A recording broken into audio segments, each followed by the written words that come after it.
ये सतीश भाई एगो ऐसा तड़कता भड़कता कड़कता न्यूज मिल जाए तब मजा आ जाए। ए बेयास का हो रे एगो और ताजा न्यूज लेके आई बन। जल्दी सुनाओ कान तरसता। चीजें बताइए कि चला बा लोकेशन मैप लागल बा टर्न राइट टर्न लेफ्ट चलम छलक के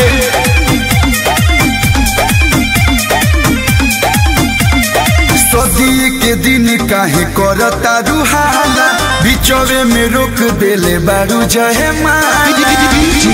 अरे डीजे वाला गल बंद कर। अरे सदी के दिन काहे करता रुहाला बिचवे में रोक देले बारू जहे माला। गांव समाज जुटल राज आज खोली। साफ सुथरा बात बताओ, एक सेकंड साफ सुथरा बात बताओ कि तू पति के साथ रहबू कि लवर के साथ रहबू? हम लवर जी पर रहब।